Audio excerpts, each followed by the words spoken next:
បងសន្យាជីវ៉ាបងមិនមែនជាមឹងប៉ាតែបងគឺជាសង្សារតែល្អព្រោះចង់ឲ្យអូនដើរផ្លូវត្រូវសន្យាបានពេលថានឹងនៅក្បែរបងរហូតកុំទៅណាឆ្ងាយពីបងតើអូនដឹងទេចូលគេណាក្មេងតូចគេបារម្ភគេខ្វល់ខ្វាយ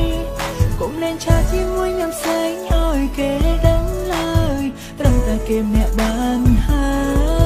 យមិនចង់បានអ្វីច្រើនទេសូមត្រឹមឲ្យចេះស្ដាប់បងអូនធំហើយមិនមែនជាក្មេងដូចពីមុនទេអូនធ្វើអ្វីៗត្រូវចេញគិតផងដឹងទេ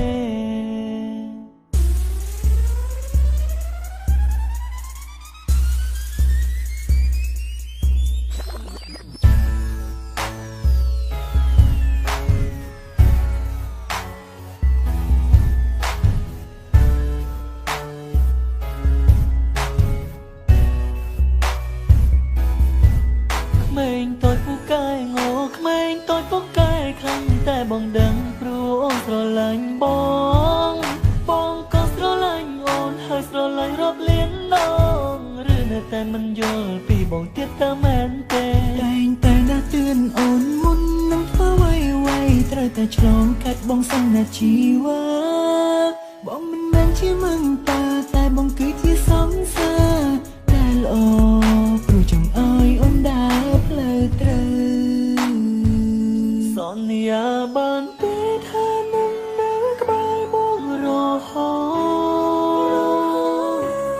កុំទៅណាឆ្ងាយពីបងតើអូនដឹងទេឈាំចូលគេណាក្មេងតូចគេបារម្ភគេខ្វល់ខ្វាយកុំលែងឆាជាមួយញ៉ាំផ្សេងឲ្យគេដឹងឡើយត្រឹមតែគេម្នាក់បានហើយមិនចង់បានអ្វីច្រើនទេសូមត្រឹមឲ្យចេះស្ដាប់ប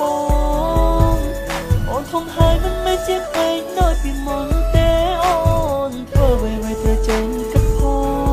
ងដឹងទេគេបារម្ភគេខ្វល់ខ្វាយកុំលែងឆាជាមួយញ៉ាំផ្សេងឲ្យគេដឹងឡើយត្រឹមតែគេម្នាក់បានហើយមិនចង់បានអ្វីច្រើនទេសូមត្រឹមឲ្យចេះស្ដាប់បងអូនធំហើយមិនមែនជាក្មេងដូចពីមុនទេអូនធ្វើអ្វីៗត្រូវចេញគិតផងដឹងទេ